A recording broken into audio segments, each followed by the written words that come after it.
কোথায় যাবেন? হানিমুনে। জান্নাত কোনো কিছু না বলে শুধু হালকা হাসলো। তারপর গাড়ি নিয়ে চলতে লাগলাম। তারপর গাড়ি নিয়ে থামলাম একটা মানব শূন্য জায়গায়, যেখানে কারও কোনো আসা যাওয়া নেই। একেবারে নীরব একটা জায়গা। কি হলো, এখানে আসলেন কেন?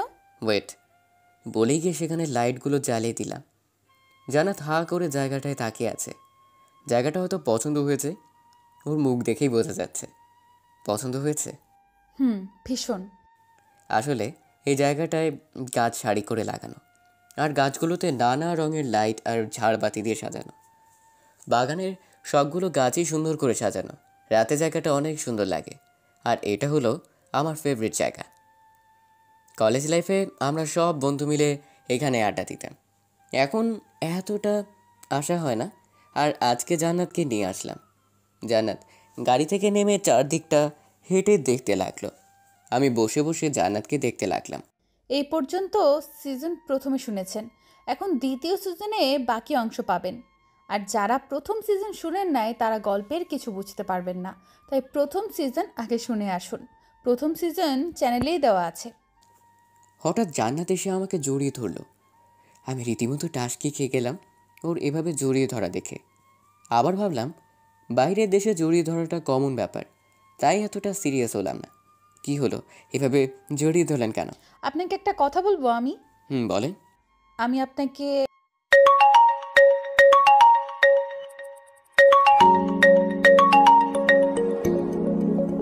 জান্নাত আর কিছু বলার আগে আমার ফোনটা বেজে উঠল। তাকে দেখি নাফিজের কল, তাই ফোনটা পিক করলাম। কিরে, এখন ফোন দিলি কেন? মামা, টাকাটা কি করব? তুই কোথায় এখন? বাসায় বসে আছি। কাল সকালে আমার অফিসে নিয়ে আসিস। পাশে কেউ আছে নাকি? হুম। কে আছে রে মামা? জান্নাত। ও, তা তুই এখন কোথায়? বাসার ছাদে। ও। ছেলেটার কি খবর? ভালোই। চাচার আপনাকে সব বুঝিয়ে দিয়ে আসছি। ও, সারাদিন কিছু খেতে দিয়েছিস নাকি এমনি আছে? খাইয়ে দিয়ে এসেছি। ওকে, কাল সকালে দেখা হবে। তাকে দেখে জান্নাত অগ্নি চোখে আমার দিকে তাকিয়ে আছে। কি হলো, এভাবে তাকিয়ে আছেন কেন? না, এমনি। বাসায় চলেন। ও, কি না বলবেন বলেছিলেন? বলার ইচ্ছে নেই, বাসায় চলেন। আমার থেকে ফোনটা বড় হয়ে গেছে আপনার কাছে। ও, এই কারণে রাগ করেছেন? কোনো কিছু না বলে অন্যদিকে তাকিয়ে রইল। যেটা বলছিলেন সেটা এখন বলবেন নাকি পরে? মুডটাই খারাপ করে দিছেন, অন্য সময় বলবো। ওকে, তা এখানে থাকবেন নাকি বাসায় যাবেন? বাসায় যাওয়াটা ভালো। ওকে, তাহলে চলেন। চলেন। কি ভাবছেন? আচ্ছা, ফোনটা কে করেছিল? কেন? আমার কথায় বেরিয়ে দেওয়া মানুষটার নাম জানতে হবে আমাকে। সামি ফোন দিয়েছিল, আমার কলিগ। ও। আর কোনো কথা না বলে সোজা বাসায় চলে আসলাম। জান্নাত বাসায় চলে গেল। আমি গাড়ি নিয়ে গেলাম গুদামে। গিয়ে দেখি রহিম চাচা আর রুমা আপা বসে আছে। আমাকে দেখে আমার কাছে আসলো। বাবা, কেমন আছো তুমি? এই তো ভালো। তা আপনাদের কি অবস্থা? এই তো ভালো। তা বাবা, এই পোলারে আটকায় রাখছো কেন? চাচা, ও আমাদের পরিবারের ক্ষতি করতে চায়, তাই ওকে এখানে কিছুদিনের জন্য আটকে রেখেছি। ও। চাচা, সব কিছু ঠিকঠাক আছে? হ বাবা, এমনিতে সবকিছু ঠিকঠাকই আছে। চাচা, ও যদি মরেও যায় তা ওর হাত পায়ের ভান আপনারা খুলবেন না। আর ও যদি চেঁচামেচি করে তাহলে হিমেলকে কল দিবেন, ওকে? আচ্ছা বাবা। আমি ওনাদের সব কিছু বুঝিয়ে দিয়ে আমি বাসায় চলে আসলাম। তারপর হালকা কিছু খেয়ে দিলাম একটা ঘুম। সকালে কারো ডাকে ঘুম ভাঙলো। তাকিয়ে দেখি সাথী, তাই উঠে বসলাম।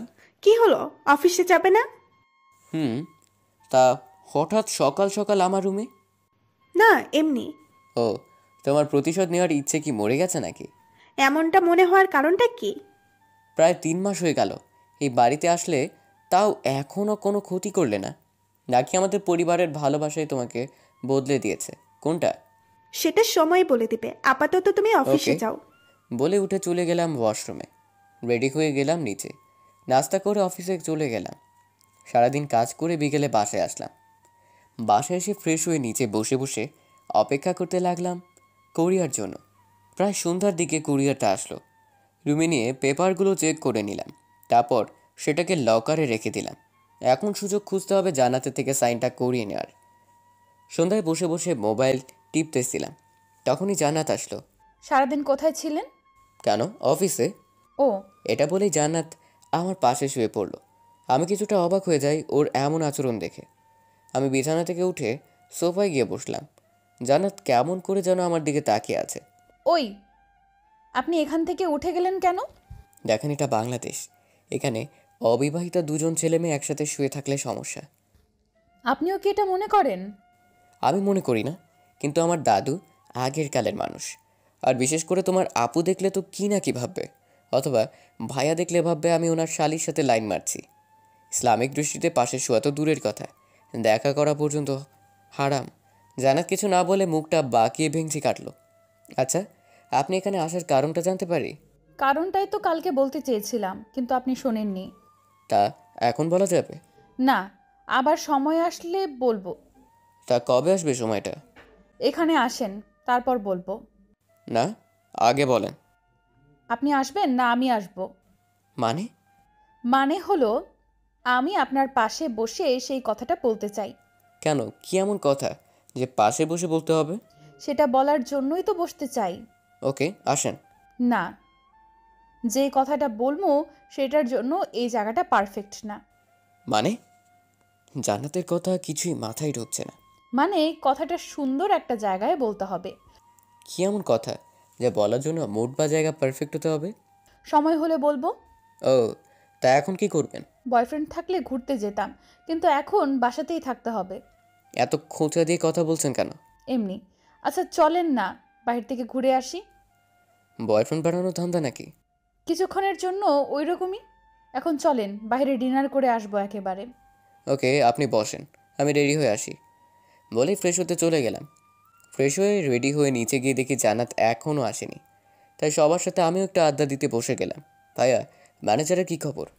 পুলিশের কাছে কমপ্লেন করে এসেছি, বাকিটা ওরাই দেখে নেবে। ওকে, তা তুই হানিমুনে যাবি না? তুই কোথাকার কথা কোথায় নিয়ে লাগাচ্ছিস? মানে? তুই না ম্যানেজারের কথা বলছিলি, তাই এখন আবার হানিমুনের কথায় গেলি কেন? তো কি হয়েছে?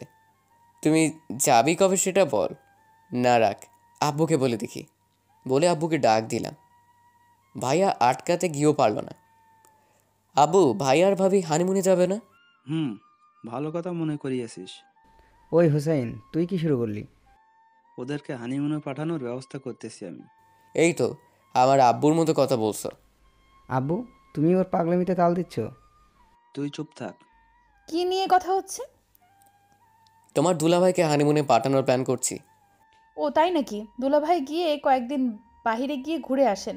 কি রে জান্নাত, কোথাও যাবি নাকি তুই?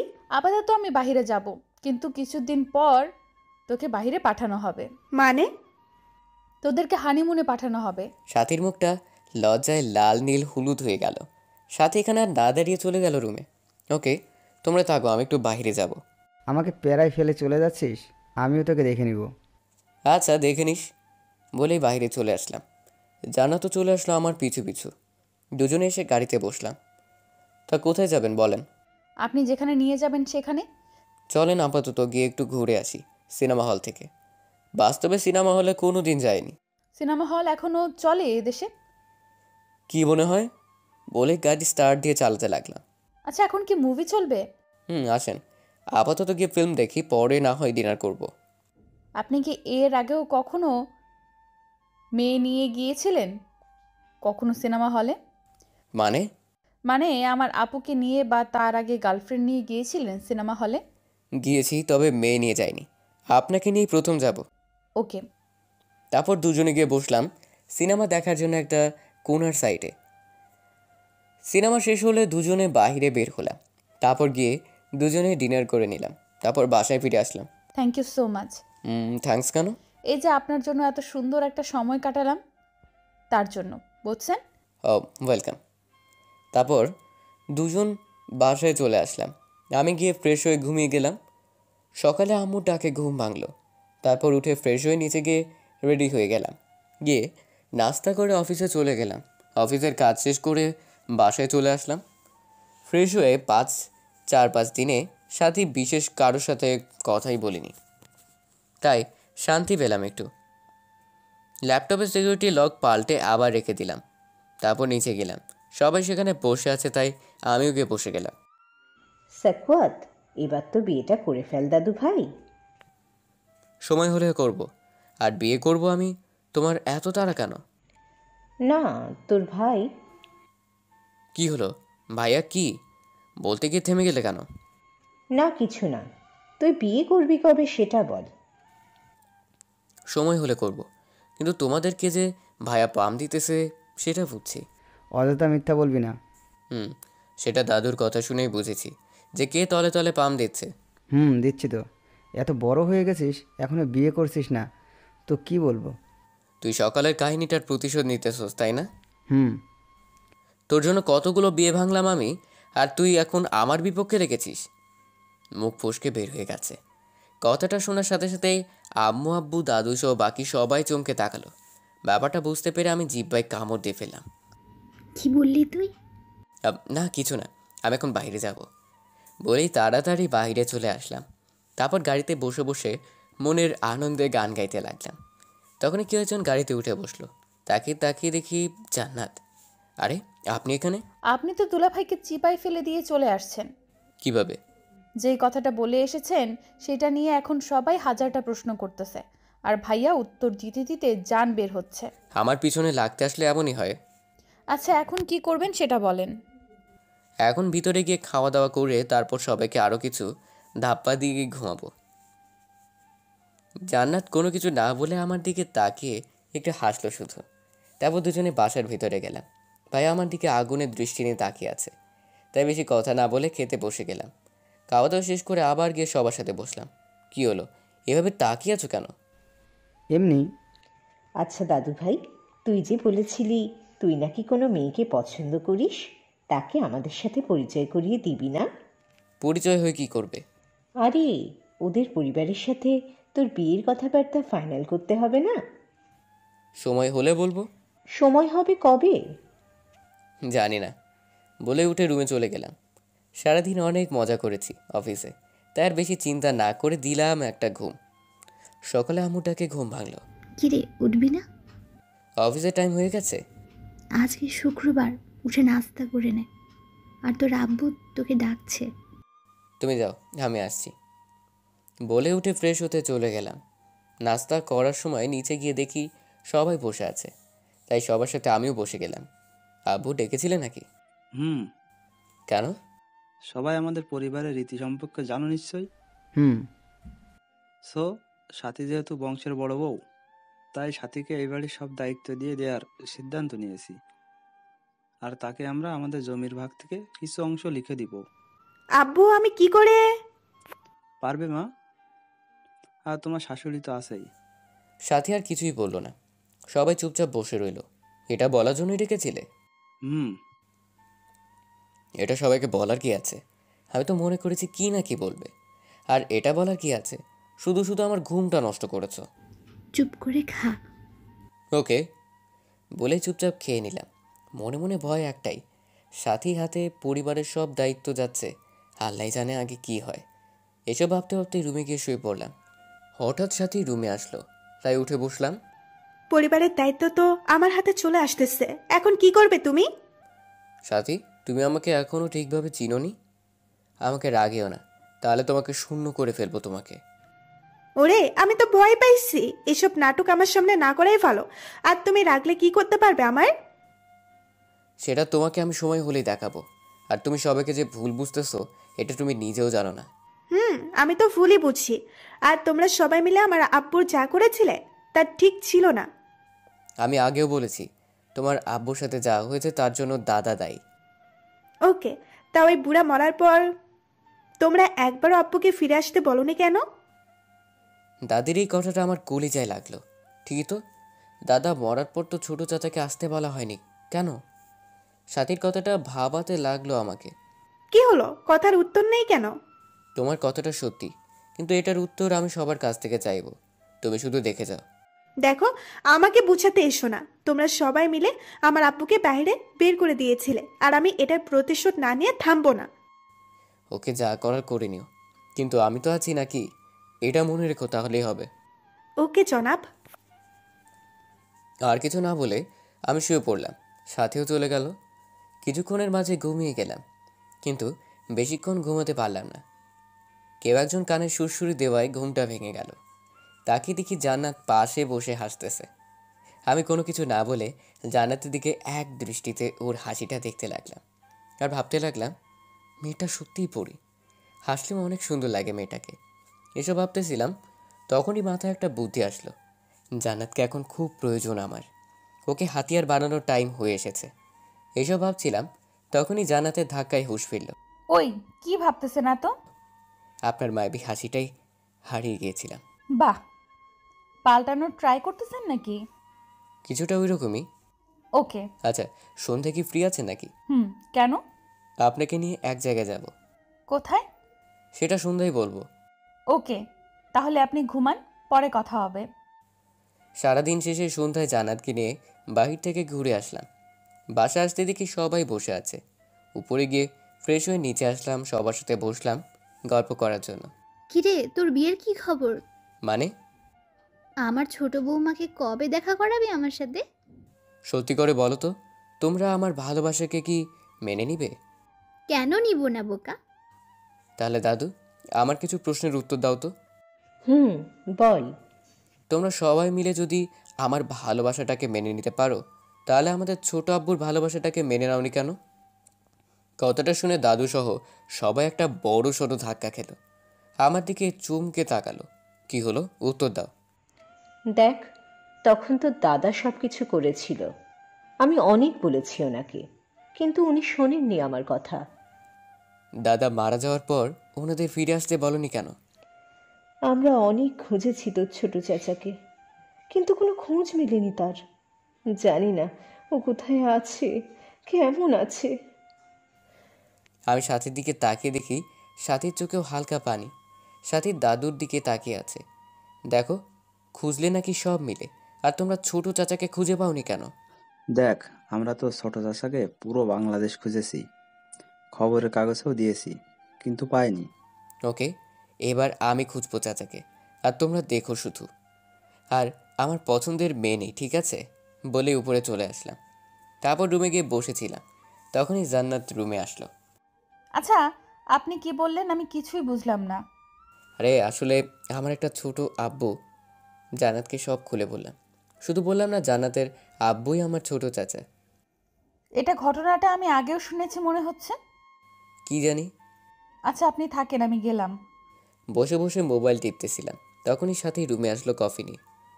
কি ভেঙেছে আপনার ভুল? সাথী কোনো কিছু না বলেই চলে গেল। আমি নিজের মতো কফিকে চলে গেলাম খেতে। খাওয়া দাওয়া করে উপরে চলে আসলাম, তারপর ঘুমিয়ে গেলাম। এভাবে বেশ কয়েকদিন কেটে গেল। সাধারণভাবেই কেটে গেল দিনগুলো। বিকেলে বাসায় এসে ফ্রেশ হয়ে এসে বসে বসে মোবাইল টিপতে লাগলাম। তখনই জান্নাত রুমে আসলো। কি হলো, কিছু বলবেন? আপনাকে একটা কথা বলবো বলেছিলাম, মনে আছে? হুম। আজকে সন্ধ্যায় বলতে চাই। সন্ধ্যায় আপনাকে নিয়ে একটা জায়গায় যাব, রেডি হন। আমি কিছু না ভেবে উঠে গেলাম রেডি হতে। তারপর রেডি হয়ে গাড়িতে গিয়ে বসে রইলাম। কিছুক্ষণ পর জান্নাত এসে আমার গাড়িতে উঠলো। তারপর আমার দিকে তাকিয়ে একটা মিষ্টি হাসি দিল। কোথায় যাবেন বলেন? চালাতে থাকেন, আমি বলতেছি। ওকে বলে গাড়ি চালাতে লাগলাম। কিছুটা পথ যাওয়ার পর জান্নাত একটা নদীর পাড়ে থামাতে বলল, তাই গাড়ি থামিয়ে দুজনে নিচে নামলাম। বলেন, কি বলবেন? চলেন একটু হাঁটি। চলেন বলে দুজন পাশাপাশি হাঁটতে লাগলাম। আপনার হাতটা একটু ধরতে পারি? না না, সরি, সারা জীবনের জন্য ধরতে পারি? আপনি কি ইনডাইরেক্ট প্রপোজ করতেছেন নাকি? হুম। দেখেন, বাসা থেকে মেয়ে দেখতেছে, আর আপনি আগে বললে ভেবে দেখতাম, কিন্তু কে জানে কবে বাসা থেকে মেয়ে ঠিক করে বসে। সেটা নিয়ে আপনাকে ভাবতে হবে না, আমি সব সামলে নেব। দেখো, আমি কি বলবো কিছুই বুঝতেছি না। আপনাকে কিছু বলতে হবে না, আপাতত বাসায় চলেন, সেখানে আরো বড় চমক বাকি আছে আপনার জন্য। কীরকম চমক? শুনলেই বুঝতে পারবেন। এখন চলেন বাসায়। আর কিছুক্ষণ বসি এখানে, জায়গাটা খুব ভালো, তাই কিছুক্ষণ থাকতে মন চাইছে। আপনার পছন্দের জায়গা এটা, তাই আপনার পছন্দ হতে হবে। জায়গাটা পছন্দ হয়েছে, কিন্তু আপনাকে পছন্দ হয়নি আমার। জানার কথাটা শোনার সাথে সাথেই হাসি খুশি মুখটা একেবারে শুকিয়ে গেল। চোখের কোণে পানি চলে আসলো। ভাঙা গলায় জিজ্ঞেস করলো, কেন? কারণ তুমি অনেক পাতলা, আর পাতলামে আমার পছন্দ না। জান্নাত কাঁদো কাঁদো মুখটা এখন রাগে লাল হয়ে গেল। চোখ দিয়ে যেন রক্ত পড়তেছে। হঠাৎ করে জান্নাত এসে আমাকে জোরে জড়িয়ে ধরে কেঁদে দেয়। তারপর কোনো কথা না বলে ঘাড়ে কামড় বসে দিল। আরে আরে, কি করতেছো? ও আমি পাতলা বলে ভালো লাগে না, শয়তান। বলে আবার কামড় বসে দিল। আহ আহ উফ, উফ, ব্যথা পাচ্ছি তো। আরে আমি তো মজা করেছি। আপনি পাতলা কে বলেছে? আপনি তো লেডি বডি বিল্ডার। এবার কামড় ছালো জান্নাত আমার দিকে অভিমানী নজর নিয়ে তাকিয়ে আছে। আমি পাতলা, তাই না? তাহলে এখন কোলে নিয়ে 1 ঘন্টা এই নদীর পাড়ে হাঁটবেন। কি? হুম, তাড়াতাড়ি কোলে নেন। আমি বাসে যাব? আগে কোলে নিয়ে হেঁটে নেন, তারপর বাসায় যায়েন। কি আর করেন, তাই ওকে এভাবে নিয়েই হাঁটতে লাগলাম নদীর পাড়ে। কিছুক্ষণ হাঁটার পর জান্নাত পিঠ থেকে নেমে পড়ল। এবার বাসায় যাওয়া যাক। আসছে বাসায় যেতে, এখন তো শুরু মাত্র। কি? হুম, এবার হাত দিয়ে কোলে তুলেন। কি আর করার, তাই কোলে তুলে নিলাম। পাতলাওয়ালা সুদ তুলতেছে। কতক্ষণ এভাবে নিয়ে ঘোরার পর জান্নাত নামাতে বলল, তাই নামিয়ে দিলাম। আর বলবেন পাতলা মেয়ে? জীবনেও না। মনে থাকে যেন, বুঝছেন? ওকে। চলেন এবার বাসায় যাই। চলেন। তারপর জান্নাতকে নিয়ে বাসায় চলে আসলাম। জান্নাত ভিতরে চলে গেল। আমি গাড়ি পার্ক করে ভিতরে আসলাম। হুসাইন, এদিকে আয়। বলো। আমরা তোর বিয়ে ঠিক করেছি। ও ও, ওকে। তা কার সাথে? তোর বিয়ে ঠিক করেছি জান্নাতের সাথে। কি? বলেই বসা থেকে দাঁড়িয়ে গেলাম। জান্নাত আমার দিকে লাজুক চোখে তাকালো, আর বাকি সবাই হালকা হেসে উঠল। আমি সবার চিন্তা বাদ দিয়ে সাথের দিকে তাকালাম, কিন্তু ওর তেমন কোনো রেসপন্স নেই। কিরে, তোর মেয়ে পছন্দ হয়নি? কি বলবো কিছুই বুঝতে পারতেছি না, তাই চুপচাপ দাঁড়িয়ে রইলাম। কথা বলতেছি না দেখে জান্নাত আমার দিকে জিজ্ঞাসার দৃষ্টিতে তাকালো। উপায় না দেখে মাথা নেড়ে শুধু হ্যাঁ বলে রুমে চলে আসলাম। রুমে আসতেই তৌফিকের কল আসলো। কিরে মামা, কি অবস্থা? ভালো। তা পেপার দুইটাই সাইন করাইছো তো? না, এখনো হয়নি। মামা, 5 দিনের ভিতর এটা সাইন করা, না হলে পরে সমস্যায় পড়ে যাব। কেন? আরে, যাকে দিয়ে কাজটা করাচ্ছি সে নাকি 2 মাস পরে অবসর নিয়ে নিবে। সো যা করার তাড়াতাড়ি কর। ওকে, আমি তোকে 3 দিনের ভিতরে সাইন করে পাঠাচ্ছি। ওকে, ভালো থাকিস। ওকে বলেই ফোনটা রেখে দিলাম। মাথা ঘুরতে লাগলো জান্নাতের থেকে কিভাবে সাইনটা করানো যায়। ভাবছিলাম কয়েকদিন পর বিয়ের সময় করিয়ে নিব, কিন্তু এখন তো মহা ঝামেলায় পড়ে গেলাম। ফ্রেশ হয়ে এসে ভাবতে লাগলাম কিভাবে করা যায়। ভাবতে ভাবতে কখন যে খাওয়ার টাইম হয়ে গেল খেয়ালই করিনি। আম্মুটাকে ভাবনা থেকে বের হয়ে খেতে গেলাম। খাওয়া দাওয়া করছিলাম, তখনই আব্বু বলে উঠল, ভাবতেছি কোম্পানিতে নতুন একটা ম্যানেজার জয়েন করাবো। ওকে, তা আগেরটার কি হলো? ওর তো কোনো খোঁজই নেই, আর পুলিশও ওই ছেলেটাকে খুঁজতেছে। পুলিশ কথাটা শুনতেই মাথায় একটা বুদ্ধি আসলো, তাই তাড়াতাড়ি খাওয়া শেষ করে রুমে চলে আসলাম। রুমে সেই ফোন দিলাম নাফিককে। কিরে মামা, এত রাতে ফোন দিলি কেন? আমাদের বেজে বা আমাদের ফ্রেন্ডসদের মধ্যে কেউ পুলিশ আছে রে? আছে। কেন? কে? শিহাব ছিল না, ওই যে চশমা পরতো সে। ও এখন কোন পদে আছে? বাপের টাকা আছে, তাই ঘুষ দিয়ে এসআইয়ের পদ নিয়ে নিয়েছে। গ্যাট, ওকে একটু ফোন দিয়ে ভার্সিটিতে আসতে বল তো, কালকে ওর সাথে কাজ আছে। ওকে। আসবে তো নাকি? আরে কি বলিস, শেষ বেলায় ওর কত হেল্প করেছিলাম, মনে নেই তোর? তো এখন আসবে না কেন? ওকে, তুই দেখ কি করতে পারিস, আমি বাকিটা দেখছি। ওকে। বলে ফোনটা রেখে আরামে একটা দীর্ঘশ্বাস ফেলে বারান্দায় গেলাম। গিয়ে দাঁড়িয়ে দাঁড়িয়ে জান্নাতের কথা ভাবতে লাগলাম। জান্নাতকে বিয়ে করাটা কি ঠিক হবে নাকি ভুল, এসব নিয়ে ভাবছিলাম। তখনই কেউ পেছন থেকে জড়িয়ে ধরলো। বুঝতে বাকি রইল না জান্নাত। কার কথা এত ভাবতেছেন? আপনার? তাই নাকি? তা কি ভাবতেছিলেন? আপনাকে বিয়ে করব নাকি? জান্নাতের অবস্থা দেখার জন্য বাকিটা বললাম না। নাকি কি? কিছু না বলে অন্যদিকে ফিরে গেলাম, দেখি জান্নাতের অবস্থা কি হয়। কিছুক্ষণ পর জান্নাত কাঁদতেছে মনে হলো। ফিরে দেখি সত্যিই জান্নাত কাঁদতেছে। কি হলো, কাঁদতেছেন কেন? কিছু না বলে কেঁদেই যাচ্ছে। না, মজাটা বেশি হয়ে গেছে। আচ্ছা, তাহলে সেই বাকি কথাটাও বলতেছি। আপনাকে বিয়ে করব নাকি আপনাকে বিয়ে ছাড়াই সারা জীবন আমার কাছে রাখবো? আপনি যেভাবে রাখবেন আমি সেভাবেই থাকবো।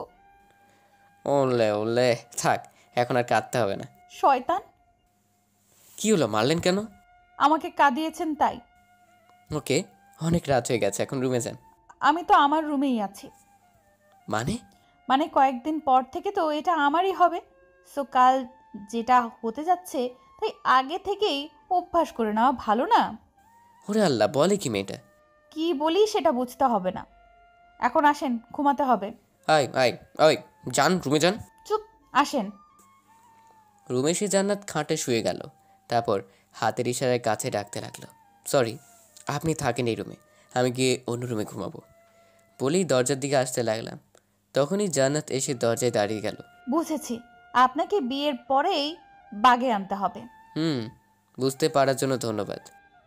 আমি যে চলে যাব, তবে যাওয়ার জন্য গিফট দেন। কিসের গিফট? আর এত রাতে দোকান খোলা থাকবে নাকি যে গিফট পাওয়া যাবে?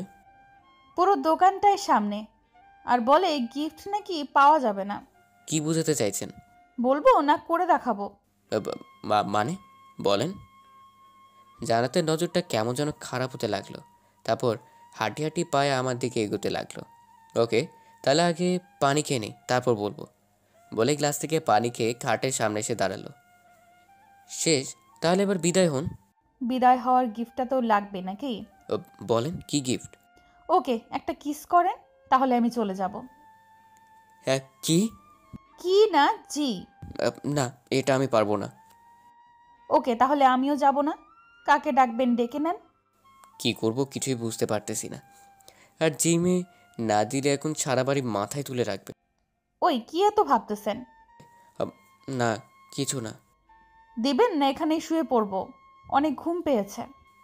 ওকে, তাহলে এদিকে আসেন। আপনি আসেন, আমি যেতে পারবো না। ওকে, বলে আমি জান্নাতের কাছে গেলাম। আপনি আপনার কাজ করতে পারেন। ওকে। জান্নাতের থেকে 5 ইঞ্চি গ্যাপ রেখে দাঁড়ালাম। জান্নাত বারে বারে গ্যাপটায় তাকাতে লাগলো। তারপর আমি কিস করার জন্য চোখগুলো বন্ধ করে মুখটা এগোতে লাগলাম। হঠাৎ জান্নাত এসে আমাকে জড়িয়ে ধরে লিপ কিস করে দিল। ওর ব্যবহার দেখে আমি পুরাই অবাক। তারপর জান্নাত আমাকে নিয়ে খাটে পড়ে যায়। কয়েকটা কিস করার পর জান্নাত হাঁপাতে লাগলো। আজকে বুঝলাম আপু আপনাকে কেন বিয়ে করেনি। মানে? আপনি এতটা আনরোম্যান্টিক, তাই আপু আপনাকে রিজেক্ট করে দিয়েছে। ও, তাই রিজেক্ট মালটা আপনার কি প্রয়োজন তা জানতে পারি?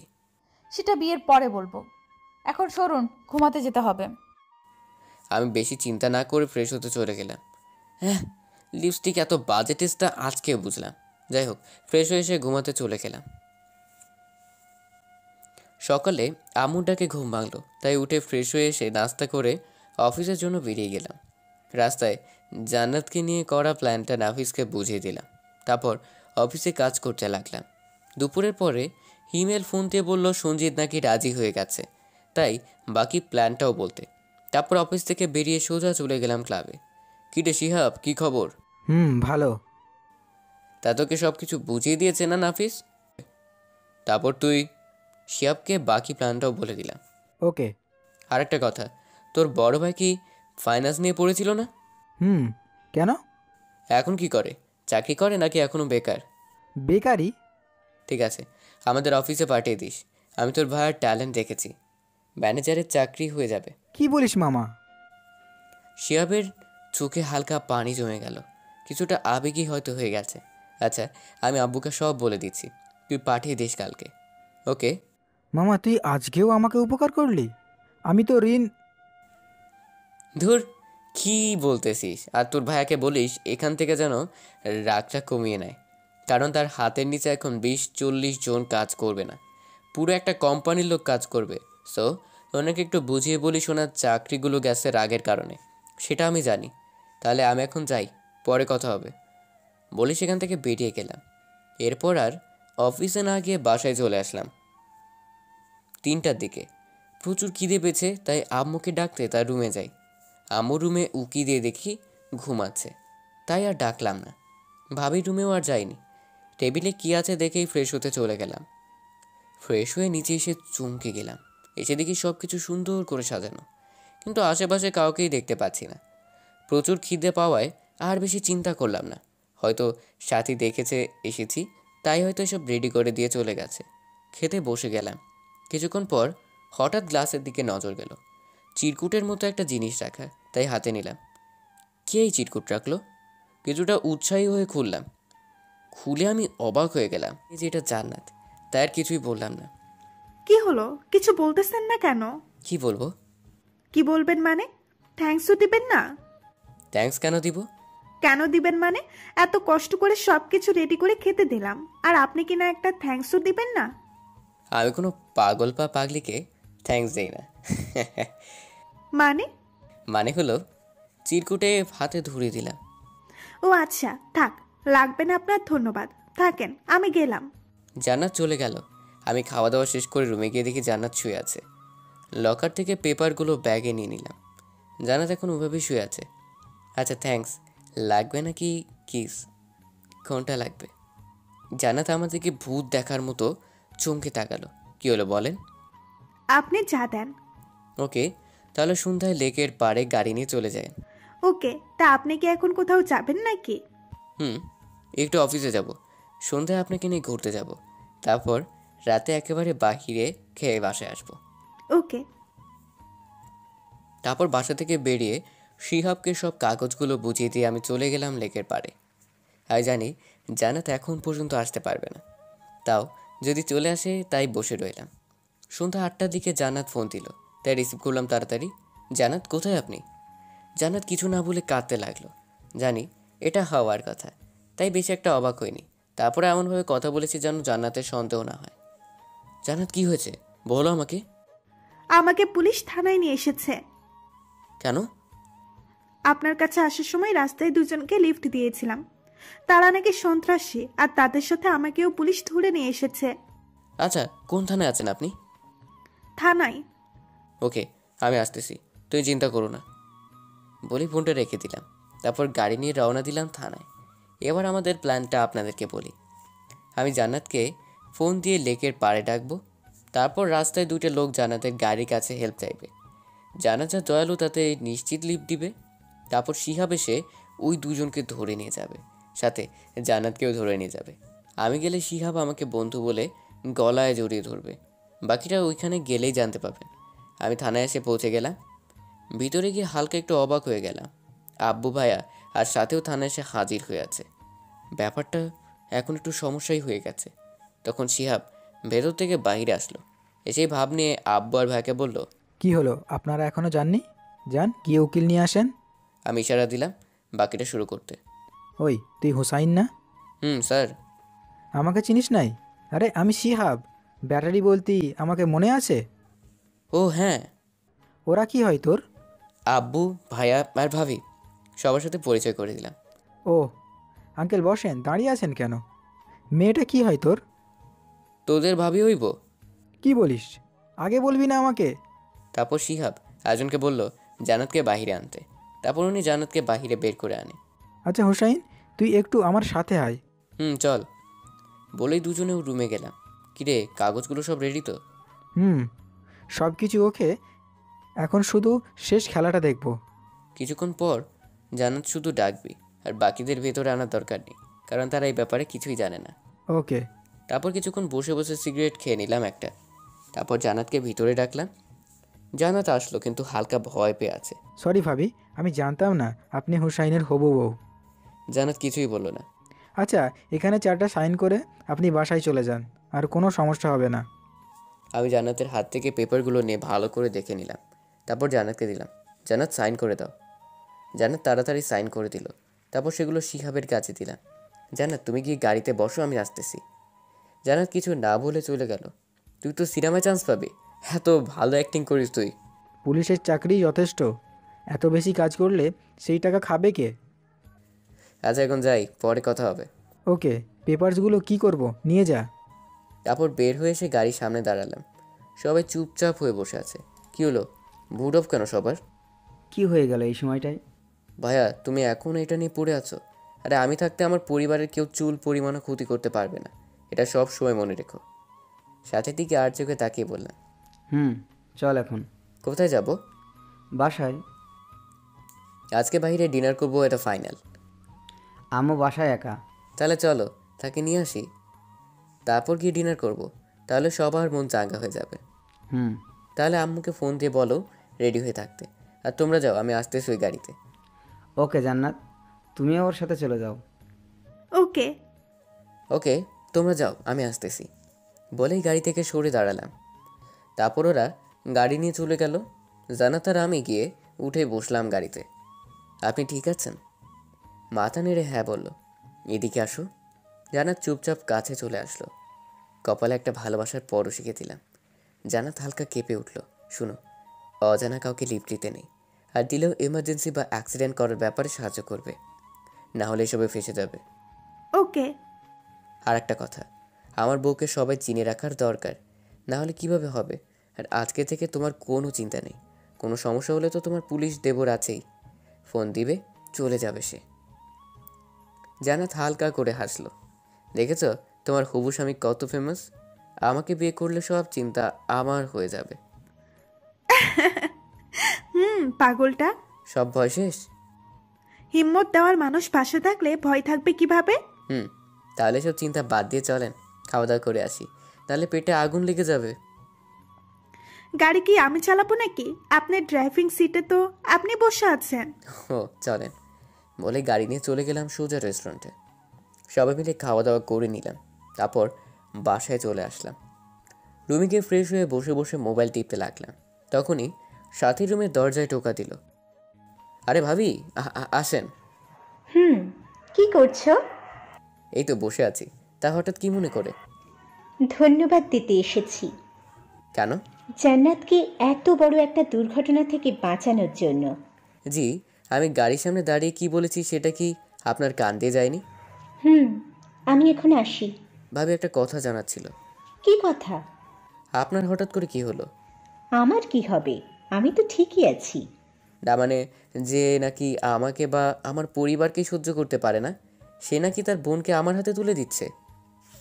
ভাবি কিছু না বলে শুধু হালকা হেসে চলে গেল। সব চিন্তা বাদ দিয়ে একটা আরামের ঘুম দিলাম। সকালে উঠে ফ্রেশ হয়ে নাস্তা করে চলে গেলাম অফিসে। দুপুরে পেপারগুলো কুরিয়ার করে দিয়ে তারপর আবার অফিসে চলে গেলাম। সারাদিন শেষ করে অফিস থেকে চলে আসলাম বাসায়। মাথাটা হালকা ব্যথা করছিল। আম্মু!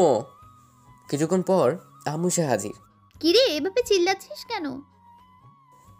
মাথাটা ব্যথা করতেছে, একটু টিপে দাও না। আমার তো অনেক কাজ পড়ে আছে নিচে।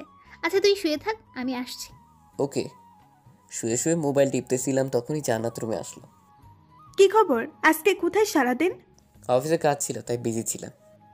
আমার কথা কি একবারও মনে পড়েনি? সত্য বলবো না মিথ্যা? সত্য। কাজে চাপ ছিল, তাই মনে করার সময় পাইনি। আর এত মনে করার কি আছে? মানে? যাকে কলিজায় রাখি তাকে মনে করতে হবে কেন? পটানোর চেষ্টা করতেছেন নাকি? কাকে? কাকে আবার? আমাকে? একটু একটু। ওকে। তা কালকে যে বলছিলেন কিস করবেন, তার কি হলো? কিছুই হয় নাই।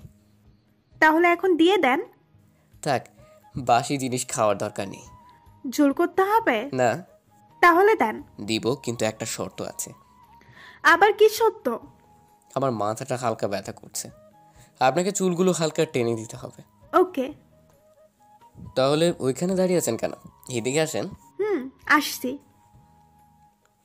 তারপর ওর ঘাড়ে হাত রাখলাম। জান্নাত ঘাড় বাঁকিয়ে দিল। তারপর ওর গালে হাত দিয়ে কিস করে ফেললাম। হয়েছে, এবার শর্ত অনুযায়ী আমার চুল টেনে দেন। ওকে, আপনি শুয়ে পড়ুন, আমি চুল টেনে দিচ্ছি। ওকে বলেই বালিশে শুয়ে গেলাম। জান্নাত রাগি চোখে আমার দিকে তাকিয়ে আছে। কারোটা বুঝতে না পেরে জিজ্ঞেস করলাম, কি হলো, এভাবে তাকিয়ে আছেন কেন? আপনি বালিশে শুয়ে থাকলে আমি চুল টেনে দিব কিভাবে? তাহলে মাথা কি চাঁদে রাখবো নাকি? আমার কোলে মাথা রাখেন, তারপর আমি চুল টেনে দেব। হয় কি বলছেন এসব? আম্মু বা কেউ যদি এসে যায় আর আপনাকে আমার রুমে দেখে, তাহলে কাজ শেষ। এত বকবক করেন কেন? আম্মুই পাঠাইছে আপনার খোঁজ নিতে। কি? আম্মু তো দেখি ইদানিং 5G হয়ে গেছে। এখন মাথায় এদিকে আনেন। কি আর করার, তাই তিশার কোলে একটা বালিশ দিয়ে ওর কোলেই শুয়ে গেলাম। কাপড়ও হালকা হালকা করে চুলগুলো টেনে দিতে লাগলো। কখন যে ঘুমিয়ে গেলাম তা বলতে পারি না। সকালে আম্মুর ডাকে ঘুম ভাঙে। কিরে অফিসে যাবি না? বলে উঠে ফ্রেশ হতে চলে গেলাম। এভাবে এক সপ্তাহ কেটে গেল। জান্নাত আর আমার বিয়ের দিনও ঠিক হয়ে গেল। সকালে রেডি অফিসে যাওয়ার জন্য রেডি হচ্ছিলাম, তখনই সাথী রুমে আসলো। আরে ভাবি, আপনি কি মনে করে? এই তো দেখতে আসলাম। তা কেমন চলতেছে দিনকাল? ভালো। তা আপনার প্ল্যানগুলো কত দূর? মোটামুটি ফিনিশ লাইনে। তোমাদের বিয়ের পরে খেলাটা শেষ হয়ে যাবে। তোমাকে কি এখনো বোঝনি এই পরিবারের মানুষগুলো তোমাদের কতটা ভালোবাসে? আমাকে ভুল বোঝাতে হবে না। না, তোমার জন্য শেষ প্ল্যানটাই কাজে লাগাতে হবে। ওকে, তা শেষ প্ল্যানটা কি? সময় হলেই সুদ সামেত দিব বলে রুম থেকে বেরিয়ে আসলাম। ওকে, আমিও দেখব তুমি কি করতে পারো। নাস্তাকে সোজা চলে গেলাম অফিসে। অফিসে কাজ করছিলাম, তখনই তৌফিকের কল আসলো, তা রিসিভ করলাম। কি মামা, কি অবস্থা তোর? এই তো ভালো। তো তোর কি খবর? ভালো। শোন না, পেপারগুলো রেডি করে ফেলেছি। এখন শুধু সাথীর কয়েকটা সাইন করে দিলেই সব সম্পত্তি জান্নাতের হয়ে যাবে। পেপার কয়টা? মোট 5টা। 3টা সাইন করলেই হবে, আর বাকি 2টা যে কোনো সময় করলেই হবে। ওকে, তুই সেগুলো পাঠিয়ে দে। পাঠাইতে হবে নাকি আমি 15 দিন পর দেশে আসতেছি, তখন নিয়ে আসলে হয় না? তাই নাকি? ওকে, নিয়ে আয়। ওকে, ভালো থাকিস। ওকে, ফোনটা কেটে দিলাম। এখন চিন্তা একটাই যে সাথীর থেকে সাইনগুলো কিভাবে, তাও 3টা সাইন। জান্নাত তো আমাকে বিশ্বাস করে, তাই সেদিন না দেখেই সাইন করে দিয়েছিল। কিন্তু এটা তো সাথী, ও না দেখে সাইন করার মেয়েরা। দূর, সেগুলো পরে দেখা যাবে। তারপর অফিসের কাজ শেষ করে বিকেলে বাসায় চলে আসতেছিলাম, তখনই দেখি জান্নাত একটা মার্কেটের সামনে দাঁড়িয়ে আছে। দূর থেকে কিছুক্ষণ দেখলাম ও কি করে। কিছুক্ষণ দেখার পর দেখলাম গাড়ির জন্য দাঁড়িয়ে আছে, তাই গাড়িটাও সামনে নিয়ে দাঁড় করালাম। ম্যাডাম, কোথায় যাবেন? থ্যাঙ্কস, আপনি চলে আসছেন। গাড়ি পাওয়াই যাচ্ছে না। তাই এখানে কি করছেন? একটু মার্কেট করে আসছিলাম। কার জন্য? সেটা তো বলা যাবে না। ওকে, তা বাসা থেকে একা এসেছেন কেন? আর গাড়িও নিয়ে আসেন কেন? গাড়ি নিয়ে আসলে আপনার সাথে দেখা হতো নাকি? কিছু না বলে একটু হাসলাম, তারপর নিজের গাড়ি চালাতে লাগলাম। কোথায় যাবেন? বাসে যাব। চলুন না, কোথাও গিয়ে ঘুরে আসি। ওকে, বলেন কোথায় যাবেন? চলেন, নদীর পাড়ে যাই। কিন্তু সেখানে গিয়ে কি করব? সেখানে গেলে আপনার জন্য একটা গিফট আছে। তাহলে তো যাওয়াই যায়। চলেন। তারপর গাড়ি নিয়ে সোজা চলে গেলাম নদীর পাড়ে। দুজনে গিয়ে একটা জায়গায় বসলাম। বলেন, এবার কি বলবেন? কিছু বলতে হবে না, আমাকে কিছুক্ষণ আপনাকে দেখতে দেন। কি? কিছুদিন ধরে আপনি কাজে এত বিজি থাকেন যে আপনাকে ঠিকভাবে দেখতে পারি না। ওকে, দেখেন। চুপ করে কতক্ষণ নদীর দিকে তাকিয়ে রইলাম। কিছুক্ষণ পর জান্নাত আমার কাঁধে মাথা দিয়ে ডুবন্ত সূর্যটা দুজনে দেখতে লাগলাম। এবার আমার গিফটটা দেন। সত্যিই দিব। জান্নাত ওর ঠোঁটগুলো কামড়াতে লাগলো। বুঝে গেলাম ওর নিয়তে ভেজাল আছে। থাক, লাগবে না। না, আমার গিফটটা তো আপনাকে নেওয়াই লাগবে। আপনার নিয়ত ঠিক করে আগে, তারপর গিফটের কথা বলবো। নিয়ত সেটা অনেক আগে থেকেই পাকা, তাই এটাকে সোজা করা সম্ভব না। তারপর জান্নাত আমার মাথাটা ওর দিকে ঘুরিয়ে নিয়ে চেপে ধরে রাখলো। না, প্লিজ প্লিজ। হ্যাঁ হ্যাঁ। তারপর জান্নাত আর কিছু বলতে না দিয়ে ও ঠোঁট দিয়ে আমার ঠোঁটগুলো বন্ধ করে দিল। কিস করার সময় হঠাৎ অনুভব করলাম জান্নাত আমার হাতে কিছু পরিয়ে দিচ্ছে। তাকিয়ে দেখি ঘড়ি। এটা কিসের জন্য? আপনার গিফট। কিসটা কি ছিল? বোনাস। বাহ, তার কি করলে এমন বোনাস পাওয়া যাবে বলবেন একটু? বিয়ে করেন। ওকে, বিয়ে করলে গিফট হিসেবে কি পাবো আর বোনাস হিসেবে কি পাবো এটা বলতেন যদি। সেটা বিয়ের দিন রাতেই বলবো, এখন চলেন বাসায় যাব। ওকে। তারপর জান্নাতকে নিয়ে বাসায় চলে আসলাম। তারপর ফ্রেশ হয়ে এসে ভাবতে লাগলাম অনেক হয়েছে এসব খেলাধুলা, এখন এগুলো শেষ করা দরকার, না হলে ঘুরে ফিরে ক্ষতি আমাদের পরিবারেই হবে। তাই খেলাটা শেষ করা দরকার। মোবাইলটা হাতে নিয়ে তৌফিককে ফোন দিলাম। কিরে, কি খবর? এই তো ভালো।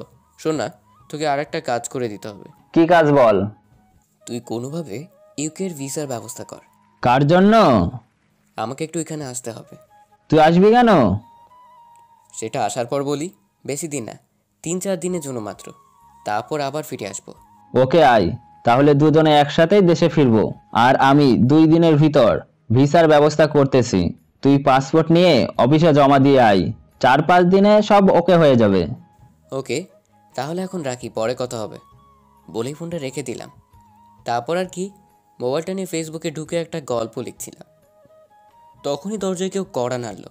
তাকে দেখি জান্নাত। শাড়ি পরে আছে, কিন্তু মন খারাপ করে দাঁড়িয়ে আছে। কি হলো, ভিতরে আসবেন নাকি বাহিরেই দাঁড়িয়ে থাকবেন? আর মন খারাপ কেন? ধুর, ভাল লাগে না। বিয়ে নাকি আরো 20 দিন পরে। তো কি হয়েছে? আমার আর ভালো লাগে না। মনে হয় কালকেই আপনাকে বিয়ে করে ফেলি। হঠাৎ এত আবেগ? নিজের বর সারাদিন চোখের সামনেই ঘোরাফেরা করে, আর রাতে কোলবালিশ জড়িয়ে ধরে ঘুমাতে হয়। এটা কার ভালো লাগে বলেন? জান্নাতের কথা শুনে না হেসে পারলাম না, তাই একটু জোরেই হেসে দিলাম। এদিকে জান্নাত আমাকে হাসতে দেখে আগুনে লাল হয়ে গেছে। ওই হাসি থামান, থামান বলছি। ওকে ওকে, সরি। আপনি তো আমাকে ভালোবাসেন না, তাই আমার ভেতরে কি চলছে সেটা বুঝতেছেন না। কোনো রকমের সামলে নিলাম।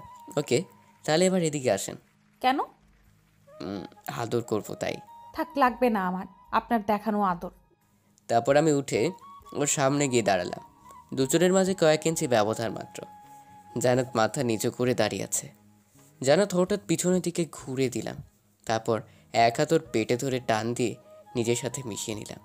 খালি পেটে হাত পড়তেই জান্নাত কারেন্টের শক খাওয়ার মতো কেঁপে উঠল। ওই কি করতেছেন আপনি? শেষ কথাটা কি বলেছিলেন আপনি? সরি, ভুলে বলে ফেলেছি। না, এখন তো ছাড়া সম্ভব না। জান্নাতের ঘাড়ে আস্তে করে একের পর এক ভালোবাসার পরশিকে দিতে লাগলাম। জান্নাতের সারা শরীর কাঁপতে লাগলো। ও কিছু বলতে যাচ্ছে কিন্তু বলতে পারছে না, নিজেকে আমার হাতে ছেড়ে দিয়েছে। আমি জান্নাতের অবস্থা বুঝতে পেরে জান্নাতকে জিজ্ঞেস করলাম, কিছু বলবেন? দেখুন, বিয়ের আগে এসব কি করছেন আপনি? ওকে, এগুলো যেটা মনে থাকে, আর এরকম কথা বললে পরের বার মাফ পাবেন না। ভুলেই জান্নাতকে ছেড়ে দিলাম। জান্নাত দরজার কাছে গিয়ে পিছন ফিরে তাকিয়ে মুখ বাঁকিয়ে ভেঙচি কেটে চলে গেল। তারপর থেকে জান্নাত আমার কাছেই আসে না। কিছু বলা থাকলে মেসেজ করে আর দূরে দূরে গিয়ে চলে। এভাবে কেটে গেল 3 দিন। দুপুরে বসে অফিসের কাজ করছিলাম, তখন তৌফিকের ফোন দিয়ে বলল সব কিছু নাকি ওকে হয়ে গেছে। 2 দিন পর নাকি সকালে ফ্লাইট। বাসার কাউকে এঁকে যাচ্ছে এটা বলা যাবে না, অন্য দেশের নাম বলতে হবে। বিকেলে বসের কাছ থেকে 1 মাসের ছুটি আবেদন করলাম। রাজি হলো না। ভাবলাম চাকরি ছেড়ে দিব, কিন্তু সন্ধ্যায় বস ফোন দিয়ে বলল ওকে, রাতে সবাই একসাথে খেতে বসি। এখন সবাইকে বলবো বলে ঠিক করলাম। আমাকে সপ্তাহখানেকের জন্য আমেরিকায় যেতে হবে। কেন? কোম্পানির কাজে। কয়েকদিন পর তোর বিয়ে, আর তুই এখন দেশের বাইরে যাবি? বিয়ের তো আরও 17 দিন বাকি আছে। আমি 1 সপ্তাহের ভিতর ফিরে আসব। এই সময় বিদেশ যেতে হবে না তোকে। প্লিজ, একটু কাজ আছে। বললাম না সপ্তাহের ভিতরেই ফিরে আসব। আব্বু না তো নাই, অনেক জোরাজুরির পর রাজি করালাম। যাক, সবাই মেনে নিল, কিন্তু জান্নাত নারাজ। ওর মুখ দেখেই বুঝে যাচ্ছে। কিন্তু এসব ঝামেলা শেষ করতে হলে চাচা চাচিকে দরকার, তাই যেতেই হবে। খাওয়া দাওয়া শেষ করে রুমে গিয়ে বসে বসে মোবাইল টিপতে লাগলাম। তখনই রুমে কারো আসার আওয়াজ পেলাম। তাকে দেখি জান্নাত এসে আমার কোলে বসে গেল। তারপর বুকে মাথা রেখে চুপচাপ বসে রইল। কি হলো, হঠাৎ আমার এত কাছাকাছি চলে আসলেন? আপনার না গেলে হয় না? মাথা নেড়ে না বললাম। কোনো কিছু না বলে চুপ করে বসে রইল। তাই জান্নাতকে বললাম, আপনার জন্যই তো ভালোই, আমি চলে গেলেই আর দূর দিয়ে হাঁটতে হবে না, মন মতো চলতে পারবেন। ভাবছিলাম রাগ করবে, কিন্তু জান্নাত হু হু করে কেঁদে দিল। তাই আমি কিছুটা অবাক হয়ে গেলাম। আরে কাঁদতেছেন কেন? আপনি চলে গেলে আমি কি করে থাকবো? আরে আমি তো খুব তাড়াতাড়ি চলে আসবো, আর তোমার জন্য একটা সারপ্রাইজ নিয়ে আসবো। কিসের সারপ্রাইজ? সেটা দেখলেই বুঝতে পারবেন। এখন কান্না বন্ধ করেন। ওকে। তারপরের দিন খুব স্বাভাবিকভাবে কেটে গেল। তারপরের দিন খুব ভোরে উঠে নাস্তা করে বাইরে বেরিয়ে গাড়িতে উঠে দেখি জান্নাত বসে আছে। আপনি এত সকালে উঠেছেন কেন? এমনি। কাকা, আপনি গাড়ি স্টার্ট দেন, ওনার দেরি হয়ে যাচ্ছে। তারপর ড্রাইভার কাকা গাড়ি চালাতে লাগলো, আর জান্নাত আমাকে জড়িয়ে ধরে বসে আছে। এয়ারপোর্টে এসে গাড়ি থেকে ভিতরে চলে যাচ্ছিলাম, তখনই জান্নাত মায়া ভরা চোখ নিয়ে আমার দিকে তাকিয়ে রইল। তাই আবার ওর কাছে আসলাম, এসে হালকা করে জড়িয়ে ধরলাম। তাড়াতাড়ি ফিরে আসবেন বলে দিলাম। ওকে, আর আপনিও সাবধানে থাকবেন। তারপর জান্নাতের থেকে বিদায় নিয়ে সব কিছু শেষ করে রওনা দিলাম আকাশ পথে অচেনা এক জায়গায়। ওইখানে গিয়ে পৌঁছে সময়ের ব্যবধান বাংলাদেশ ঢেকে একটু বেশি, তাই সেখানে বিকেল হয়ে গেল। এয়ারপোর্টে তৌফিক এসে পিক করলো। তারপর আমার জন্য একটা হোটেলের রুম বুক ছিল, সেখানে গিয়ে ফ্রেশ হয়ে নিলাম। তারপর হালকা খাওয়া দাওয়ার পর রেস্ট নিলাম একটু। তারপর তৌফিককে নিয়ে রওনা দিলাম ছোট আব্বুর বাসার উদ্দেশ্যে। 1 ঘন্টা রাস্তা পাড়ি দিয়ে অবশেষে গিয়ে পৌঁছালাম একটা বাড়ির সামনে। বাড়িটা বেশ বড়সড়, তবে অনেক সুন্দর করে সাজানো। রাত হয়ে গেছে, তাই বেশি কিছু দেখতে পাইনি। ভিতরে যাওয়ার সময় দারোয়ান আটকে দিল। ভাই কে আপনারা? এটা কি ফাহাদ সাহেবের বাসা? কিন্তু আপনারা কারা? বাহ, বাংলাদেশি লোকের বাসার সামনে বাংলাদেশি দারোয়ান, খুব ভালো। ওনাদের গিয়ে বলেন বাংলাদেশ থেকে ওনাদের সাথে দেখা করতে 2 জন এসেছে। আপনারা দাঁড়ান, আমি ফোন দিতেছি। কিছুক্ষণ পর এসে ভিতরে যেতে বলল। যাক, অবশেষে হেঁটে ভিতরে গেলাম বাসায়। কলিং বেল দিতেই একজন ভদ্রমহিলা এসে দরজা খুলে দিল। দেখে বুঝতে পারলাম এটা ছোট আম্মু, কারণ ছোট আম্মু চেহারাটা অনেকটা সাথীর মতো, তাই চিনতে বেশি একটা অসুবিধা হয়নি। জি, কে আপনারা? জি, ফাহাদ সাহেব আছেন? উনি তো অফিসে, এখনই এসে পড়বেন। কিন্তু আপনারা কারা? আপনি আমাদের চিনবেন না, ফাহাদ সাহেব আমাকে চিনবে। উনি আসুক, ততক্ষণ আমরা বাহিরেই আছি। বাইরে থাকবেন কেন? আসুন, ভেতরে এসে বসুন। আর আমি ওনার স্ত্রী। তারপর দুজনকে ভিতরে নিয়ে রেস্টরুমে বসতে দিল। কিছুক্ষণ পর আমাদের জন্য নাস্তা পাঠালো। প্রায় 8 ঘন্টা পর হঠাৎ একজন এসে দরজায় নক করলো। তাকিয়ে দেখি কাকা। আগে ছবি দেখেছি ওনার, তাই চিনতে অসুবিধা হয়নি।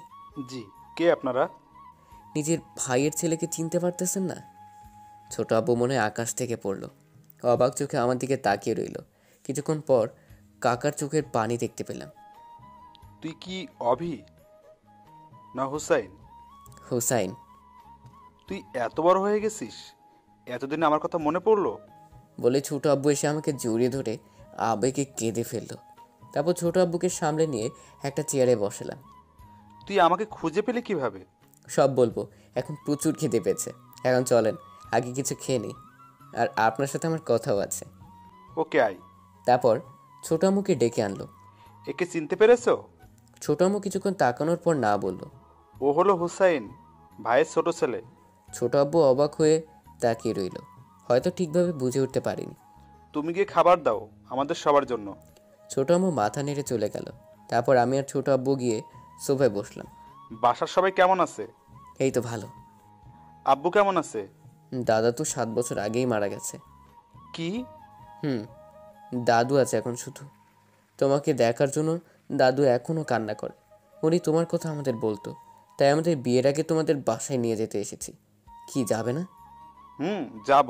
আব্বুকে দেখতে পাইনি শেষবারের মতো, তাই আম্মুকে না দেখে হারাতে চাই না। তাহলে চলেন, কালকেই চলে যাই দেশে। এমনি কি চলে যাওয়া যায় নাকি? আমার বিজনেসটা তো কাউকে বুঝিয়ে দিতে হবে, তারপর যাব। আমার হাতে 1 সপ্তাহ সময় আছে, এর চেয়ে বেশি সময় দিতে পারবো না। ওকে, চলবে। আই, এখন খেয়ে নেই। চলেন বলেই খাবার টেবিলে চলে গেলাম। সবাই খেতে বসলাম। তখনই ছোট আব্বু বলে উঠল, অভি আসেনি? আপনাদের বড় মেয়ের জামাই বিজি, তাই আসতে পারেনি। মানে? সাথীকে কিছুই বলেনি আপনাকে? না, কি হয়েছে বলো তো আমাদের। তাহলে শুনেন, আপনার বড় মেয়ে আমাদের উপর প্রতিশোধ নিতে বিয়ে করেছে ভাইয়াকে, আর এই কথাগুলো শুধু আমি জানি। ও কিসের প্রতিশোধ নিবে? আপনাদেরকে দাদা মেনে নেয়নি কেন, তাই ও আমাদের ফ্যামিলিকে রাস্তায় আনবে। আরে ও একটু পাগল টাইপের, অনেক জেদ, মাথায় জেদটা বেশি। আমি ওর কয়েকটা প্ল্যান বরবাদও করে দিয়েছি, কিন্তু আমি চাই না এটা আর কেউ জানুক, তাই এটাতে শেষ করতেই এখানে এসেছি। আমি যেখানে এসেছি এটা জানাত বা সাথী কেউ জানে না, আর আপনারাও বললেন না, ওদের জন্য সারপ্রাইজ হিসেবে রাখবো আমি। ওকে, কিন্তু সাথী যে বিয়ে করেছে সেটাও আমাদের বলেনি কেন? হয়তো আপনারা যদি ওর বিয়ের উপলক্ষে বাংলাদেশে চলে যান, তাহলে ওর সব প্ল্যান মাটি হয়ে যাবে, তাই। ওকে, তুই চিন্তা করিস না, গিয়ে ওকে আমরা বুঝাবো। আর এই সপ্তাহেই আমি আর তোর ছোট আম্মু দেশে যাব তোর সাথে। আচ্ছা, আপনাদের একটা কথা জিজ্ঞেস করার ছিল। বল। সাথীর মতো আপনারা দুজনে কি আমাদের সবার উপর রেগে আছেন নাকি? দূর, কি বলিস পাগল, তোদের উপর রাগ করে থাকবো তা কি করে হয়?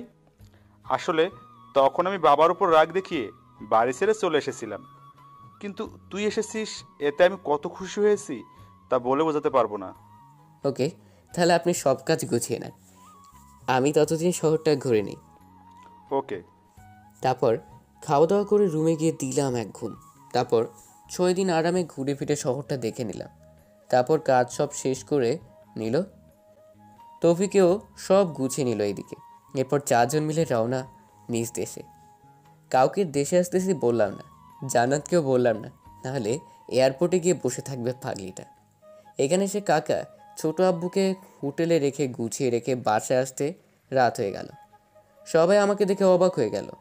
সবার খোঁজ খবর নিলাম, কিন্তু জান্নাতকে দেখলাম না। তারপর রুমে গেলাম, গিয়ে দেখি জান্নাত আমার বিছানায় ঘুমোচ্ছে। তাই আস্তে করে গিয়ে ওর পাশে বসলাম। তারপর ওর কপালে কয়েকটা ভালোবাসার পরশাক্তিও তাকালো। তাকিয়ে আমাকে দেখেই অবাক হয়ে গেল।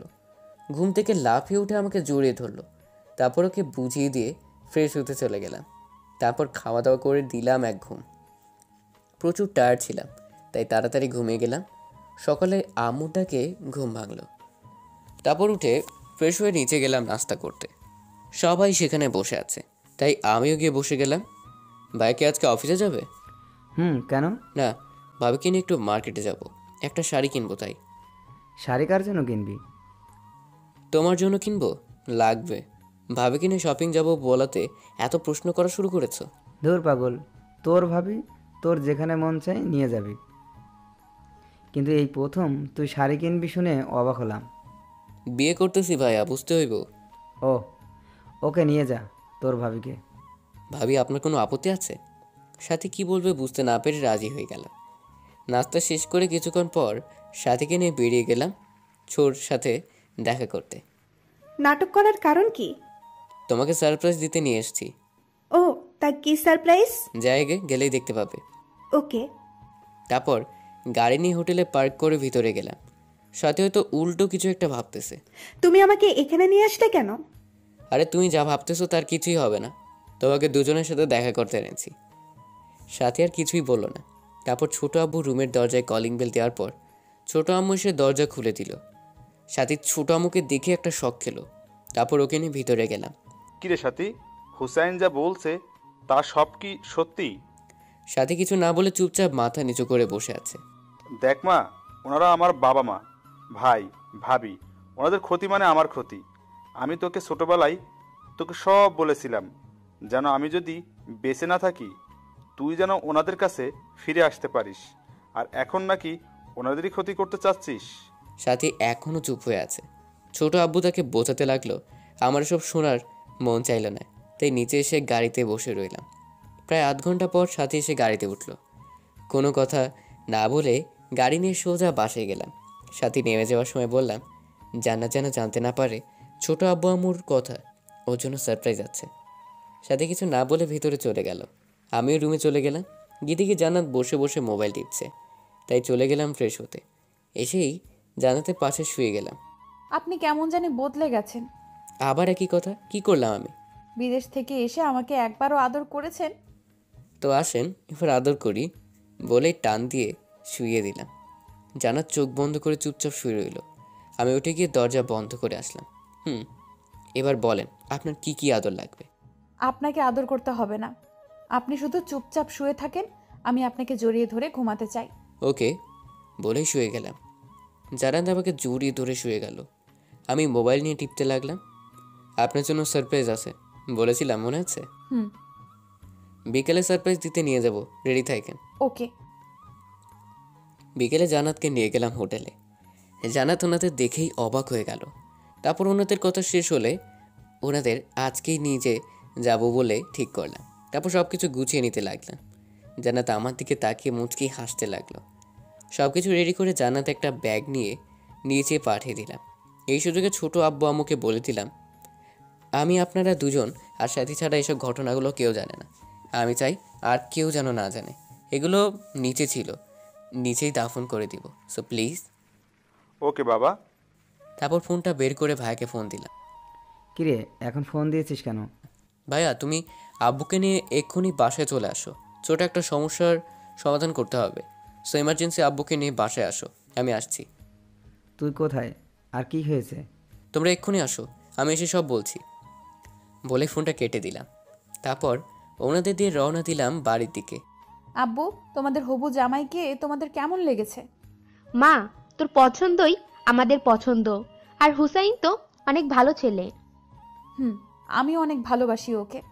তারপর সোজা বাসায় চলে আসলাম। আমি ব্যাগ নিয়ে আগেই চলে আসলাম। এসে দেখি সবাই আমার জন্য অপেক্ষা করছে। আমাকে দেখে ভাইয়া বলল, কিরে কি হয়েছে, আমাদেরকে এত ইমার্জেন্সি ডাকলি কেন? ভাইয়াটা বলতেই ছোট আব্বু আম্মু বাসায় ঢুকলো। আব্বু আম্মু আর দাদু অবাক হয়ে গেল, কিন্তু ভাইয়া ঠিকভাবে বুঝে উঠতে পারিনি। নাও দাদু, তোমার ছোট ছেলেকে খুঁজে নিয়ে এসেছি। জান্নাত আমার কথা শুনে অবাক হয়ে তাকালো, কারণ জান্নাত জানতো না ওর আব্বু আম্মুই আমার ছোট আব্বু আম্মু। তারপর ছোট আব্বু এসে দাদুকে জড়িয়ে ধরে কান্না করে দিল। এরপর সবার সাথে কথাবার্তা শেষ করলো। ওনাদের আবেগ বিনিময় শেষে আমি ভাইকে বললাম, ভাইয়া নিজের শ্বশুর শাশুড়িকে সালাম করবে না? এবার আব্বু আম্মু দাদু আর ভাইয়া একটা বড় সড়ো একটা ধাক্কা খেলো। আমার দিকে অবাক হয়ে তাকিয়ে রইল। ছোট আব্বু পরিস্থিতিটা বুঝতে পেরে জান্নাতার সাথীর কাছে গিয়ে ছোট আব্বু বলল, হ্যাঁ ভাইয়া, ওরা দুজনেই আমার মেয়ে, আমার চোখের মণি। তারপর সবাই হাসি খুশি মেনে নিল সাথীকে আর জান্নাতকে। তারপর রাতে খাওয়া দাওয়া করে গান শুনছিলাম। তখনই জান্নাত রুমে এসে আমার বুকে হেলান দিয়ে বসে রইল। আমি ফেসবুক চালাচ্ছিলাম, তখনই দরজায় কেউ নক করলো। তাকে দেখি সাথী। জান্নাত তাড়াতাড়ি উঠে বসলো। জান্নাত, তুমি একটু কফি বানিয়ে আনতে পারবে আমার জন্য? যাচ্ছি। তা কি মনে করে আমার কাছে আসা হলো? এত তাড়াতাড়ি হার মেনে গেলে আমার কাছে? আচ্ছা, কখনো ব্লাইন্ড 3 পাত্তি খেলেছ? না, তবে জানি ওই না দেখে যে টাকা দেয় তারপর শো করে ওইটা। তো অনেক তো খেললাম, তা দেখি কার কাছে কি আছে। তুমি আগে শো দাও, তারপর আমি দিব, তারপর দেখাবো কে হেরেছে। সাথে কিছু পেপার আমার সামনে রাখলো। হাতে নিয়ে দেখি আমাদের সব সম্পত্তির পেপার। কিছুটা অবাক হলাম, ও কিভাবে করলো? তোমার আব্বুর কয়েকটা সাইন, সব সম্পত্তি আমার হয়ে যেত। তুমি যাকে দিয়ে বানিয়েছো সে বলেনি যে আব্বু তার সব সম্পত্তি অনেক আগেই আমাদের 2 ভাইকে দিয়ে দিয়েছে, তাই এগুলো অযথা? সাথে কিছুটা অবাক হয়ে যায়। এবার আমি শো করি। তারপর ওদের সম্পত্তির পেপারগুলো, তারপর ওর ইমেইলগুলো আর ম্যানেজারের আটকে রাখার ভিডিওটা রাখলাম। সাথে সেগুলো হাতে নিয়ে দেখতে লাগলো। আর ওর মুখ দেখে বুঝতে পারছিলাম ও অনেক অবাক হয়েছে। জিত আমারই, কিন্তু এসব ঝামেলা কাঁধে নেওয়ার মুড নাই, তাই ঝেড়ে ফেলে দিলাম। এরপর যদি আমার ফ্যামিলির বিন্দুমাত্র ক্ষতি হয়, তাহলে তোমাকে আমি আমার ভিলেনের রূপটা দেখাবো। তোদের এসব ইমোশন থেকে প্রতিশোধ নেওয়ার চিন্তাটা মাথা থেকে চলে গেছে। যা, মাফ করে দিলাম তোদের সবাইকে। কিছু না বলে হালকা একটু হাসলাম। তারপর সবগুলো পেপারে আগুন লাগিয়ে ডাস্টবিন বক্সে রেখে দিলাম। সাথে চলে গেল। আমি বসে বসে আবার মোবাইল টিপতে লাগলাম। তখনই জান্নাত কফি নিয়ে আসলো।